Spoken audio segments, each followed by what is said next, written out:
कोई हमें संत कहता है, कोई कहता है फरिश्ता, कोई कहता है गुरु,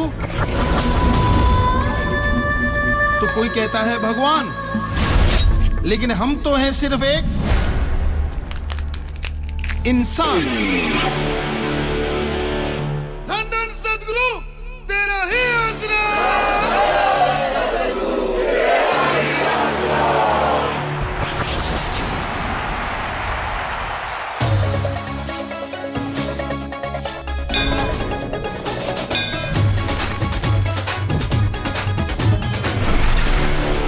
ये है बॉलीवुड वाला सुपर मसाला स्टाइल।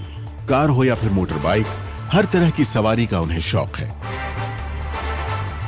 और इसीलिए कभी वो हाथी पर सवार हो जाते हैं तो कभी उनके पैर साइकिल के पैडल पर कदम ताल करते नजर आते हैं। खेत और खलिहान से लेकर गीत संगीत की महफिल तक फैला हुआ है बाबा गुरमीत राम रहीम के डेरे का ऐसा आकर्षक और रुपहला संसार। अपने अनुयायियों के बीच नाचते गाते और झूम झूम कर थिरकते बाबा राम रहीम का नाम यूं तो पिछले करीब 2 दशकों से देश और विदेश में गूंजता रहा है, लेकिन उनके नाम की ये धूम उस वक्त और बढ़ जाती है जब हरियाणा और पंजाब में चुनाव की बयान आती है। दरअसल देश के इन 2 सूबों में बाबा राम रहीम का असर और रसूख ही कुछ ऐसा है कि चुनावी मौसम में तमाम राजनीतिक दल उनके डेरा सच्चा सौदा पर डोरे डालने के लिए मजबूर हो जाते हैं।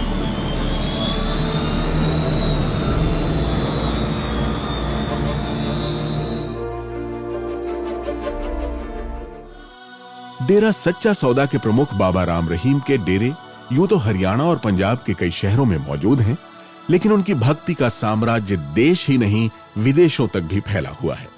और यही वजह है कि आस्था की दुनिया से लेकर राजनीति के संसार तक बाबा राम रहीम का जलवा बरसों से बरकरार है। दुनिया भर में बाबा राम रहीम के करोड़ों अनुयायी बताए जाते हैं और खुद बाबा राम रहीम एक संत होने के साथ एक रॉक स्टार भी कहलाते हैं।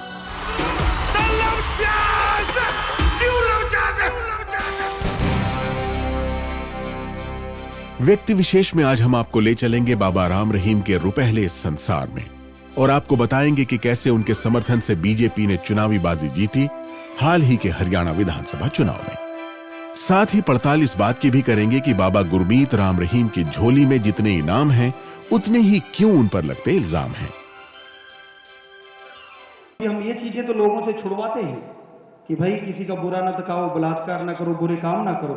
और कैसी विडंबना है कि 2.25 करोड़ लोग हमारे कहने से ये बुराइयां छोड़ रहे हैं और वही हमारे पे थोपा जा रहा है। पर हमें अपने न्यायालय पे, अपने न्याय पे पूरा भरोसा है, अपने अल्लाह राम मालिक पे पूरा भरोसा। You are the love chaser, you are the love chaser, you are the love chaser. You are the love chaser, you are the love chaser, you are the love chaser. I am so lucky for you are mine, oh, love chaser. You are my love chaser, you are my love chaser.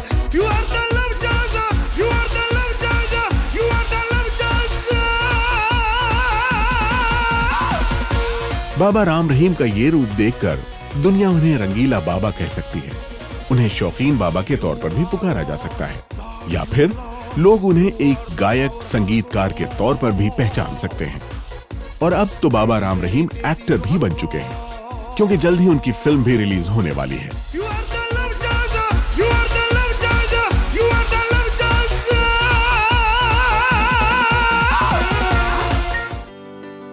दरअसल बाबा राम रहीम एक ऐसे धर्मगुरु हैं जिनके रूप हजार हैं और खास बात यह है कि उनके भक्तों को उनके हर रूप से प्यार है। फिर चाहे वो परंपरागत मोर पंख के साथ उनका ये सादा लिबास हो या फिर जीन्स और टी शर्ट में रैप और हिप हॉप पर थिरकने वाला उनका ये मॉडर्न अंदाज। Satnam ji give full power, make me himself. Baba Ram Rahim की हर अदा पर उनके भक्त मचल उठते हैं, फिर चाहे वो गीत संगीत की महफिल हो या फिर उनके प्रवचन का संसार हो। साध संगत जी ठीक लगा आपको तो आप भी प्रवान कर दें। हाँ जी, तो क्योंकि साध संगत भगवान का रूप होती है। आशीर्वाद बेटा, आशीर्वाद। हम तो एक फकीर हैं, मेनली तो कि सबका भला करना हमारा काम है। लोग हमें पिताजी भी कहते हैं, गुरुजी कहते हैं, जो भी आपको ठीक लगे, संत भी कहते हैं, रॉकस्टार भी यूथ कहता है, लेकिन हम अपने आप में एक इंसान हैं। डेरा सच्चा सौदा प्रमुख बाबा राम रहीम खुद को फकीर कहते हैं, लेकिन दुनिया की नजर में वो क्या हैं? वो एक संत हैं, समाज सुधारक हैं, या फिर एक एक्टर और रॉक स्टार हैं? दरअसल बाबा राम रहीम की ये दास्तान कई मोड़ों से गुजरती है, जिसमें उनकी शान शौकत के रंग शामिल हैं, तो उन पर लगे हत्या और बलात्कार जैसे संगीन इल्जामों के डंक भी मौजूद हैं।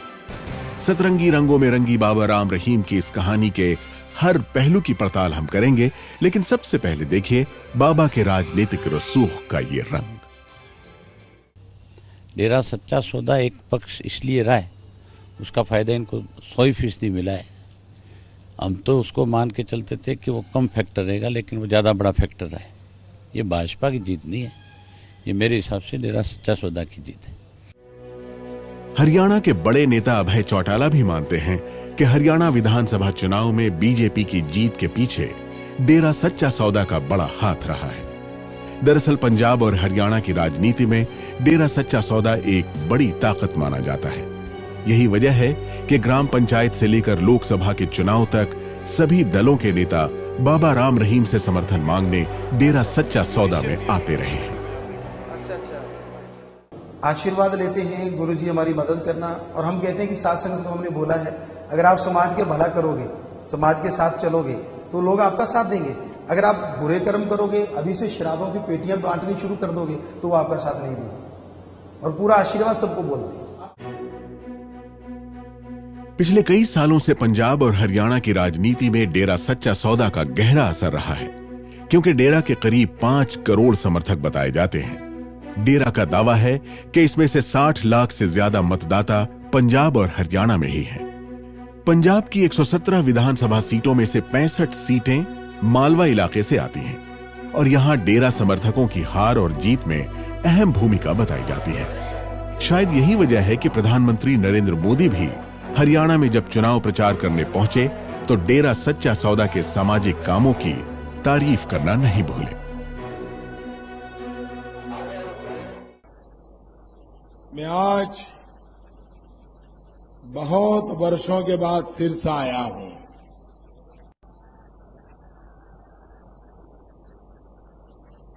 मैं बाबा सरसाईनाथ जी की इस धरती को प्रणाम करता हूं। गुरु महाराज राम सिंह जी, मस्तान जी का सच्चा सौदा, राधा की भक्ति राधा स्वामी और पीर पैगंबरों की इस भूमि को मैं प्रणाम करता हूं।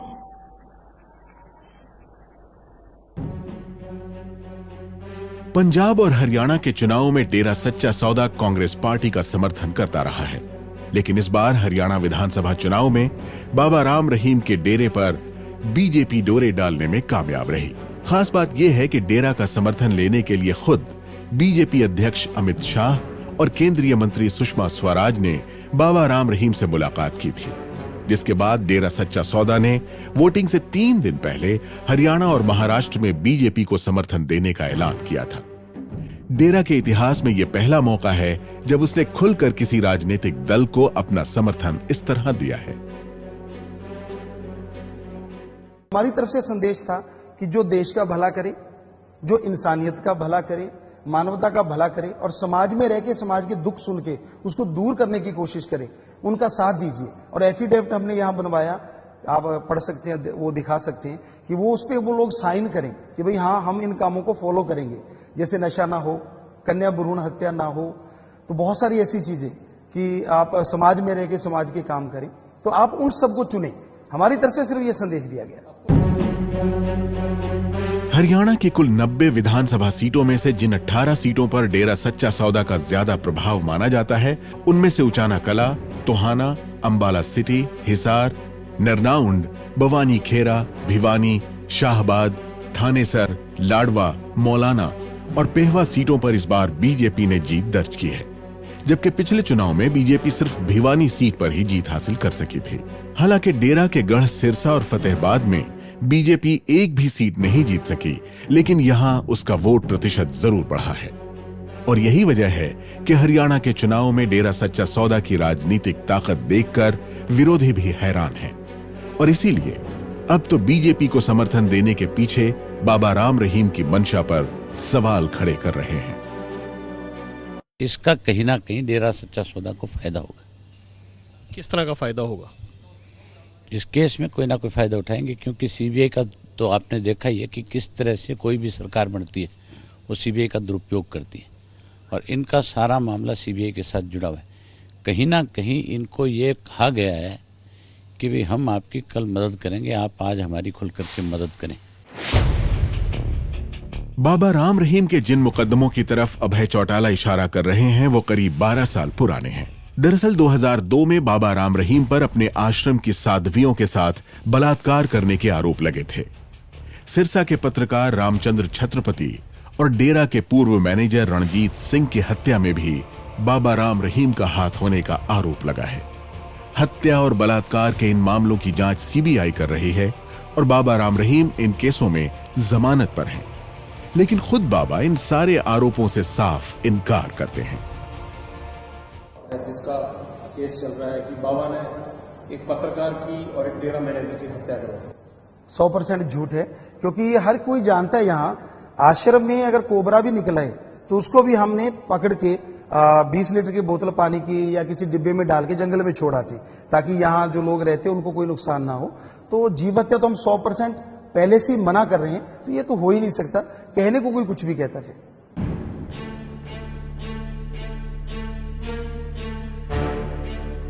चौदह साल पहले बाबा राम रहीम उस वक्त मुश्किलों में घिर गए थे जब उनके डेरे की एक साध्वी ने प्रधानमंत्री कार्यालय को चिट्ठी लिखकर बाबा की शिकायत की थी। साध्वी ने अपने हलफनामों में खुद और आश्रम की दूसरी साध्वियों के साथ यौन शोषण का आरोप लगाया था और फिर इस मामले में पंजाब हरियाणा हाई कोर्ट में अर्जी दाखिल की गई थी। अदालत के आदेश पर साल 2001 में इस पूरे मामले की जांच का जिम्मा सीबीआई को सौंप दिया गया था।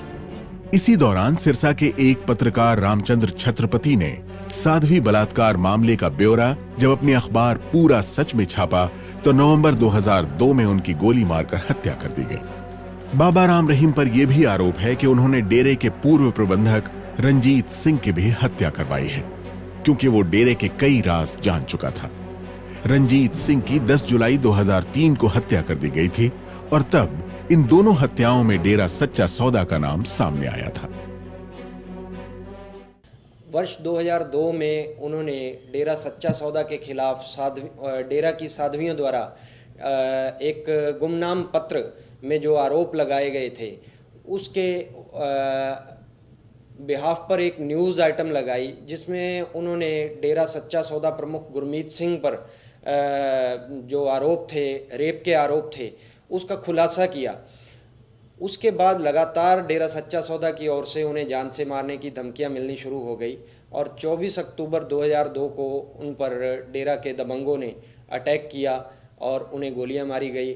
21 नवंबर 2002 को 28 दिन तक हॉस्पिटल में जीवन और मौत की लड़ाई से जूझते हुए उन्होंने दम तोड़ दिया। गुरुजी पर लगाए गए तमाम आरोप सरासर झूठे और बेबुनियाद हैं और एक षड्यंत्र से प्रेरित हैं।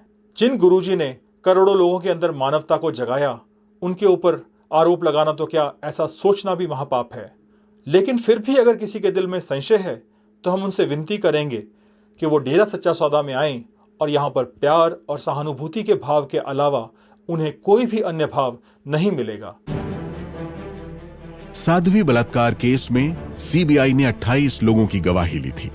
2007 में सीबीआई ने हाई कोर्ट में हत्या और बलात्कार के मामले में अपनी रिपोर्ट भी पेश कर दी थी, जिसके बाद साल 2008 में अंबाला में सीबीआई की विशेष अदालत में आईपीसी की धारा 376 और 506 के तहत बाबा के खिलाफ आरोप तय कर दिए गए थे।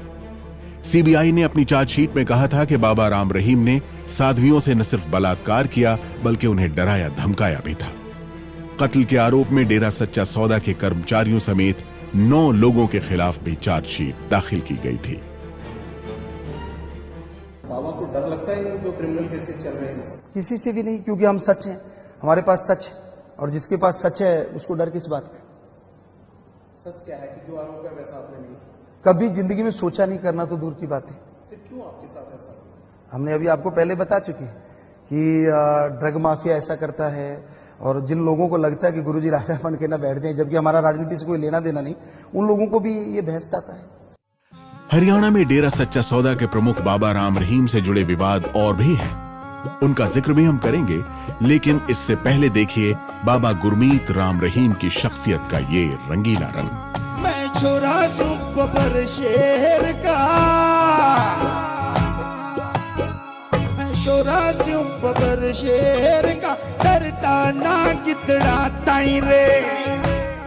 ये शौक फकीरी के साथ आए हैं, शौक नहीं कहते हम इसे।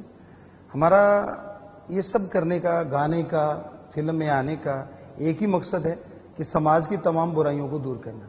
यूथ में जो नशे आ रहे हैं, यूथ जो बुराइयों की तरफ जा रहा है, उससे बचाने के लिए हम सब ये चीज कर रहे हैं। ना हिंदू ना सिख ना ईसाई मुसलमान, बुराई में उधर जो आए पूरा होता है वो इंसान। बाबा राम रहीम अपने अनुयायियों की नजर में एक रॉक स्टार भी हैं। जीन्स और टी शर्ट पहने जब बाबा पूरे जोश और जुनून के साथ मंच पर उतरते हैं तो किसी रॉक स्टार की तरह ही नजर आते हैं। बाबा राम रहीम अभी तक कई गाने गा चुके हैं। हाल ही में उनके 6 म्यूजिक एल्बम भी निकल चुके हैं। थैंक फॉर दैट, नेटवर्क, तेरे लव का, चश्मा यार का, लव रब से, और इंसान के अलावा इनका सबसे नया music album highway love charger है। खास बात यह है कि बाबा गुरमीत राम रहीम न सिर्फ गाने गाते हैं, बल्कि गाने लिखते भी हैं और खुद ही उनका संगीत भी तैयार करते हैं।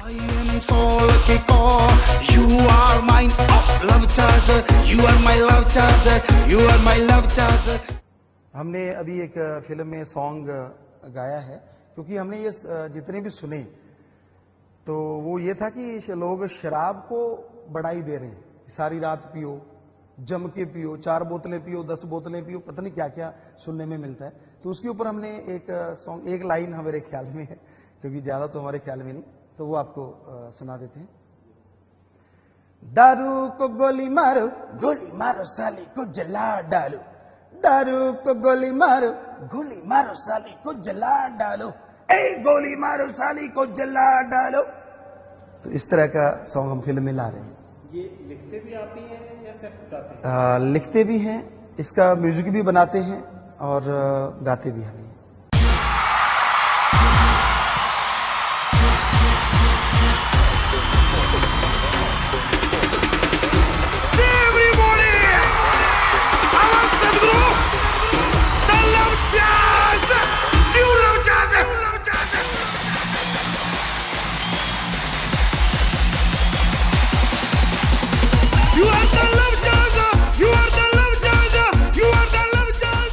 डेरा सच्चा सौदा की इस खास महफिल में बाबा राम रहीम करीब 8 घंटे का लाइव प्रोग्राम पेश करते हैं। कार्यक्रम के दौरान वो 3 बार अपनी ड्रेस भी बदलते हैं और 3 बार ही अलग अलग स्टाइल में मंच पर एंट्री भी मारते हैं। लेकिन इस शो की सबसे खास बात यह है कि इसमें बाबा राम रहीम जमकर स्टंट भी करते हैं। क्योंकि हम रॉक गाते हैं, उस तरह के गीत गाते, जैज है, पॉप है, रैप है, हिप हॉप है और मेलोडी है, क्लासिक है, हर तरह का सॉन्ग गाते हैं भगवान के लिए, ईश्वर के लिए, ताकि उसको सुन के जो नौजवान है वो गंदगी सुनने की बजाय अच्छी चीज सुने, और वो डिमांड करते हैं। हमने ये बोला था लोगों से कि आप जो कहोगे वो हम मानेंगे और हम जो कहेंगे आप, तो वो यूथ ही हमसे कहता है, 5 करोड़ में 70% यूथ है कि गुरुजी आप इस तरह के कपड़े पहनो, जीन्स पहन के आओ, आप टी शर्ट पहनो। तो जैसे वो चाहते हैं, रूबरू प्रोग्राम होता है हमारा, रूबरू नाइट, तो उसमें 8 घंटे हम प्रोग्राम देते हैं, लोगों को माइक भी देते हैं कि कोई भी सवाल हमसे करें, पूछें। तो उसमें फिर हम 3 ड्रेस बदलते हैं रात में, 1, 2, 3, और 3 एंट्री भी करते हैं, स्टंट करते हैं, ताकि यूथ को, मेन मकसद हमारा यूथ को चेंज करना है। You are caretaker, you are love caretaker, you are love caretaker of the world. You are love the maker, spring of the world. You are the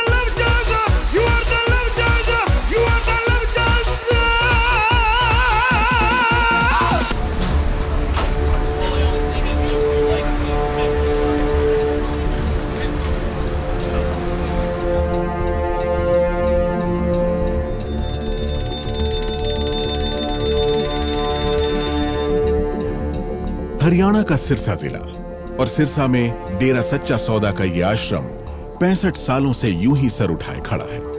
बाबा गुरमीत राम रहीम सिंह इंसान इस डेरे के तीसरे गुरु हैं। डेरा सच्चा सौदा का साम्राज्य आज विदेशों तक फैल चुका है। देश में डेरा के करीब 46 आश्रम हैं और उसकी शाखाएं अमेरिका, कनाडा और इंग्लैंड से लेकर ऑस्ट्रेलिया और यूएई तक फैली हुई है। डेरा सच्चा सौदा का दावा है कि दुनिया भर में उसके करीब 5 करोड़ मानने वाले हैं, जिसमें से 25 लाख अनुयायी अकेले हरियाणा में मौजूद हैं। आमतौर पर डेरा के आश्रम 10 से 40 एकड़ के एरिया में बने होते हैं, लेकिन सिरसा में डेरा का ये मुख्यालय एक छोटे शहर की तरह है। 2 किलोमीटर के दायरे में फैले डेरा के इस हेडक्वार्टर में दुकानों और रिहायशी इमारतों के अलावा अस्पताल और सामान बनाने की फैक्ट्रियां भी मौजूद हैं। डेरा में बाबा राम रहीम खेती किसानी में भी अपने हाथ आजमाते हैं। 65 साल के अपने सफर में डेरा सच्चा सौदा ने 3 गुरुओं का दौर देखा है। डेरा के गुरुओं की वो अनसुनी दास्तां भी हम आपको सुनाएंगे, लेकिन उससे पहले देखिए आखिर क्यों बाबा राम रहीम बना रहे हैं फिल्म।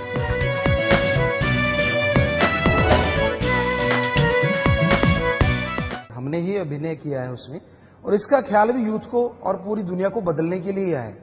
जैसा समय होता है, रूहानी सूफी फकीर जो होता है वो उसी अंदाज में लोगों को समझाता है। अब अगर हम वो क्लासिकल गाएं जो पुराने समय में हमारे महापुरुषों ने लिखा है, तो आज लोगों को समझ ही नहीं है उस चीज की। आज जो बच्चे पसंद करते हैं कि वो जैज करते हैं या मेलोडी करते हैं, रैप करते हैं, तो क्यों ना भगवान के शब्दों को उसी अंदाज में गाया जाए, और क्यों ना ऐसी फिल्म बनाई जाए जिसे माँ बाप समेत अपनी बेटियों की उन्हें देख सके और जिसे सुन के एक शिक्षा मिले। इसमें हम नशे को छुड़वाने के लिए यूथ को मोटिवेट कर रहे हैं। बाबा राम रहीम अब एक्टर भी बन चुके हैं। जल्द ही उनकी film the messenger of God release होने वाली है, जिसमें 47 साल के बाबा ने सारे स्टंट खुद ही किए हैं। दरअसल बाबा राम रहीम खेल के मैदान से लेकर किचन के काम तक हर उस तरीके को आजमाते हैं जो उन्हें भक्तों के करीब रख सके, और यही वजह है कि वो सोशल मीडिया पर भी मौजूद हैं और उन्होंने अपना ट्विटर अकाउंट भी बना रखा है। बाबा राम रहीम की ऐसी चौतरफा सक्रियता की वजह से ही डेरा सच्चा सौदा हरियाणा और पंजाब में आज एक बड़ी ताकत बन चुका है। लेकिन बाबा राम रहीम किसी भी तरह की राजनीतिक महत्वाकांक्षा से साफ इनकार करते हैं। हमारे पीछे तो कब से ये बातें कहते आ रहे हैं, और यहाँ 1990 में जो लोग जुड़े थे राम नाम से वो लगभग 12 लाख के करीब थे, और आज 5 करोड़ हैं। और हर टाइम, हर महीने का रिकॉर्ड डबल से टूट रहा है। नशा छोड़ने वाले हर बार डबल हो रहे हैं। अगर इस महीने में पहले 5,000 थे तो इस बार 10,000 होंगे। पिछले साल अगर 5,000 थे तो इस साल, यानी प्रभाव बढ़ता ही जा रहा है, क्योंकि हमारा नहीं है वो भगवान का प्रभाव, हम तो उनकी चर्चा करते हैं। बाबा राम रहीम के भक्तों का कहना है कि वो दुनिया को मोहब्बत और भाईचारे का संदेश देते हैं, लेकिन आलोचक उन पर हिंदुत्व की आस्था को तोड़ने का आरोप लगाते हैं। दरअसल बाबा राम रहीम का ये संसार जितना चर्चित है उतना ही विवादित भी रहा है। बाबा राम रहीम साल 2007 में उस वक्त भी विवादों में घिर गए थे जब उन्हें एक विज्ञापन में सिखों के 10वें गुरु गोविंद सिंह जी के लिबास में दिखाया गया था।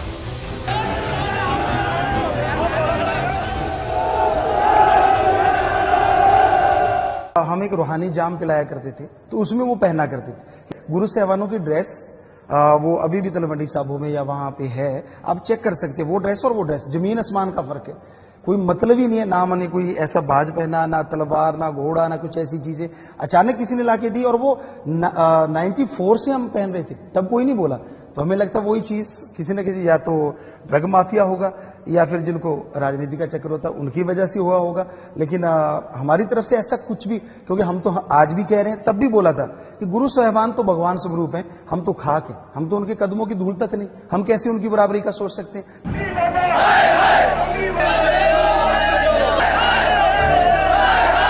7 साल पहले बाबा राम रहीम का ये विरोध उनके जामे इंशा नाम की एक रीत को लेकर हुआ था।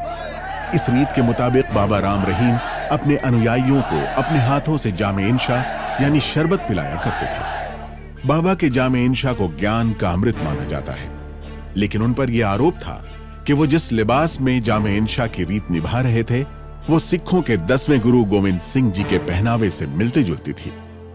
बाबा की रीत को लेकर ऐतराज यह भी था कि यह रस्म गुरु गोविंद सिंह जी की पंच प्यारों की अमृत चखाने से मिलती जुलती है। ये पूरा विवाद भी लंबे वक्त तक बाबा राम रहीम का पीछा करता रहा है। उस सारे विवाद के बाद आपको लगा नहीं कभी कि एक फकीर जैसे बोल रहे हैं अभी आप, एक फकीर को जाके वहां बोल देना चाहिए कि आखिरकार किस चीज का सामाजिक बहिष्कार? आपने वो पहल क्यों नहीं की? हमने बहुत बार पहल की। यहाँ उनके लोग आए, मीडिया जो बीच के लोग, माध्यम, वो लोग आए, उन्होंने कहा गुरुजी आप लिख के दे दो, साइन करके। हमने लिख के दे दिया। आप सीधे अकाल तख्त पे जाने की बिचौलियों को साइड पे करके आपने सीधे अकाल तख्त पे जाने की पहल क्यों नहीं? क्योंकि किसी ने कहा ही नहीं, ना ही हमने सोचा इस बारे में, क्योंकि हमें लगा कि जब ये लोग ये चाह रहे कि इसी से बात है तो हमें वहां जाने का ऐसा कुछ लगा नहीं, क्योंकि उन्होंने बोला कि ये लिख के दे दो, आपको कोई जरूरत नहीं वहां जाने की। उनके खासम खास लोग ही आए थे और उन्होंने हमसे वो लिखवा के लेके, और हो भी चला था कि हाँ जी ये होने वाला है, लेकिन फिर क्यों नहीं हुआ ये तो भगवान जाने। डेरा सच्चा सौदा आज करोड़ों लोगों की आस्था का केंद्र बन चुका है, लेकिन इसके प्रमुख बाबा राम रहीम अक्सर आरोपों में घिरे रहते हैं। साल 2012 में डेरे के एक पूर्व साधु हंसराज चौहान ने बाबा राम रहीम पर डेरे के साधुओं को नपुंसक बनाने का इल्जाम लगाया था।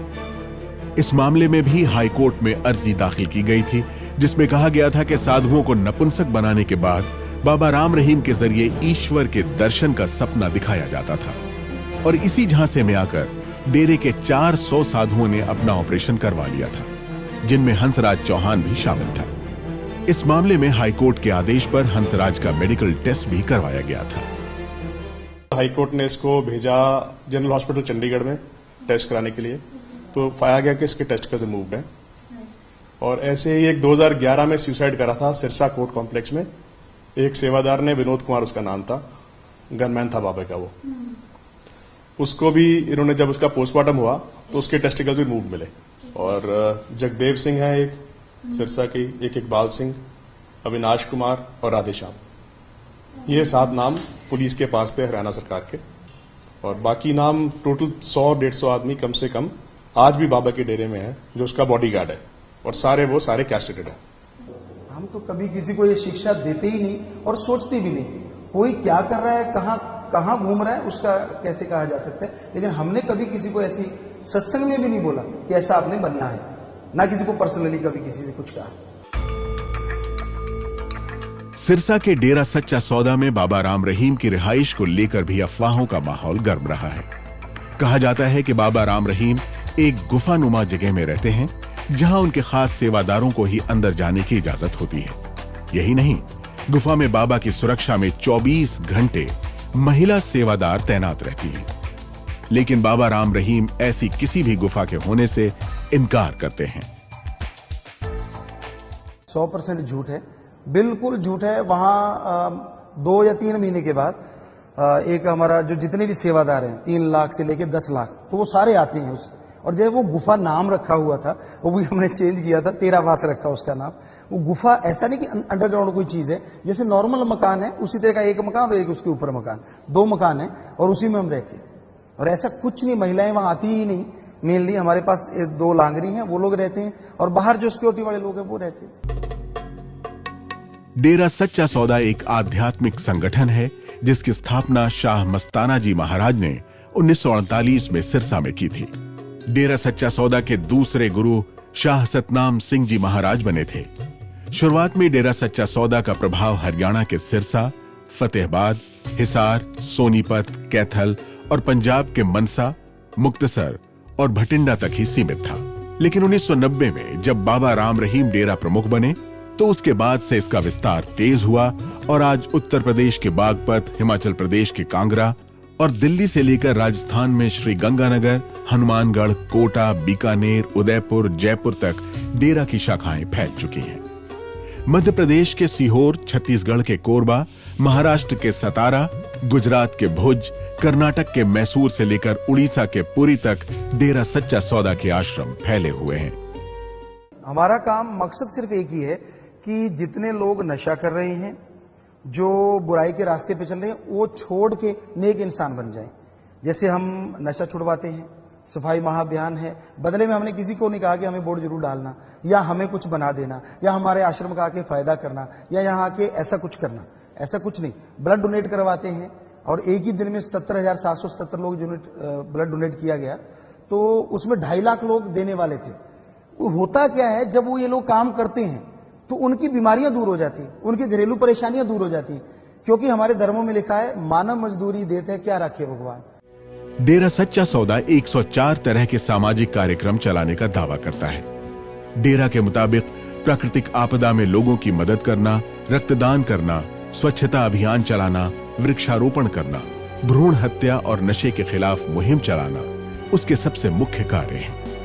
अनाथ बच्चों को अपनाने और वैश्यावृत्ति उन्मूलन के क्षेत्र में भी डेरा सच्चा सौदा काम करने का दावा करता है।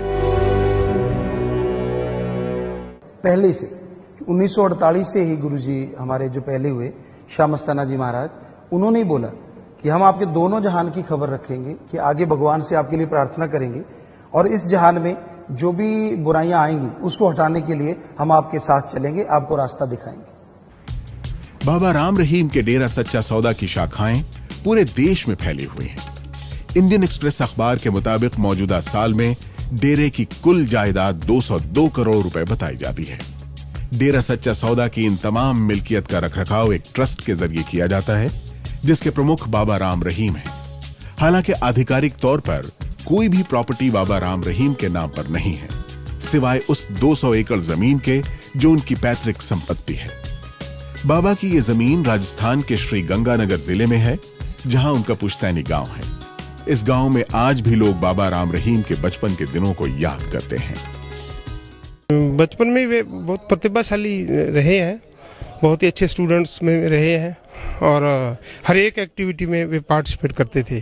जैसे कोई गेम्स वगैरह है, और सौभाग्य से मैं जो कल्चरल एक्टिविटीज़ थी उनकी तैयारी मैं करवाया करता था। मैं इनका सांस्कृतिक कार्यक्रम का मैं इंचार्ज था, तो इनकी बड़ी सुरीली आवाज़ थी। मैं इनको डायरेक्टर कह करके बुलाया करता था और ये कहते भी आप इसकी तर्ज बना करके लाओ। 10 मिनट में ही ये तर्ज बना करके उस को तैयार कर देते थे। क्रिकेट के भी अच्छे प्लेयर थे, इस वक्त पहले कबड्डी भी खेलते रहे और पढ़ाई में भी अव्वल ही आते रहे। और उनका जो था उस समय वो कुछ अलग था, दुनिया से हटके ही। इतना मतलब हंसमुख स्वभाव है और इतने नेक दिल थे, कभी खर्चे खुर्चे की परवाह नहीं करते, या इकट्ठे जाते या और। तो सबसे ज़्यादा मतलब उनमें लगाव था, हर चीज़ से, हर बंदे से लगाव था।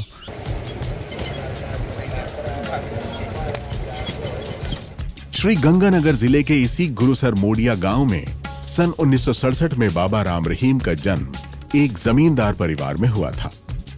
बाबा राम रहीम का कहना है कि वो 5 साल के थे जब पहली बार डेरा सच्चा सौदा के दूसरे गुरु शाह सतनाम सिंह जी के संपर्क में आए थे। हम 1972 में पहली बार सिरसा हरियाणा आए थे और हमारे ननिहाल से कुछ लोगों ने पहले गुरु मंत्र लिया हुआ था। हमारे शायद नानी जी थे, मामा जी थे, तो उन्होंने बोला कि ऐसे हैं, संत हैं, महापुरुष हैं। तो अंदर से ख्याल भी था कि ऐसा, हम तो तब सिर्फ 5 साल के थे। तो गुरुजी के पास आए और जैसे गुरुजी के पास आए तो हम जा रहे थे अपने पिताजी के साथ। तो उन्होंने बुलाया, ये कौन है? उन्होंने बोला कि ये तो नंबरदार हैं फलां गांव के, उनका बेटा है। 5 साल के बाबा राम रहीम की गुरु सतनाम सिंह से मुलाकात का यह सिलसिला फिर कभी थमा नहीं। बाबा राम रहीम का कहना है कि वो 7 साल की उम्र से ही ट्रैक्टर चलाने लगे थे और लोगों का नशा छुड़वाने के लिए वो उन्हें अपने गांव से सिरसा में डेरा सच्चा सौदा ले जाया करते थे। इस तरह धीरे धीरे उनकी संत सतनाम सिंह जी से कुर्बत बढ़ती चली गई और फिर एक दिन अचानक गुरु सतनाम सिंह ने बाबा राम रहीम को अपनी गद्दी सौंपने का ऐलान कर दिया। हमसे बिना पूछे अपना हमारा नाम उन्होंने बोला कि साथ संगत को जो खास मौजूद लोग थे कि भाई उनको बुलाना है, हम गुरुगद्दी पे उनको बिठाएंगे। और फिर 1.5 साल हमारे साथ रहे गुरुजी, लगभग 1 साल 3 महीने या ऐसा कुछ। और फिर वो बोलते रहे कि भाई किसी ने कुछ पूछना हो, किसी को कोई गलतफहमी हो कि भाई हमने इनको क्यों बिठाया, तो पूछ सकता है। 1-2 लोगों ने पूछा भी कि गुरुजी, बहुत लोग ऐसे भी थे, तो गुरुजी कहते आपको पता है ये कब से सेवा कर रहे हैं? हमें पता है, हमारी निगाह में थे हम, पर इनको बोलते कुछ नहीं थे, तो यही इसके काबिल है। तो इस तरह गुरुजी ने हमें गुरुगद्दी दी।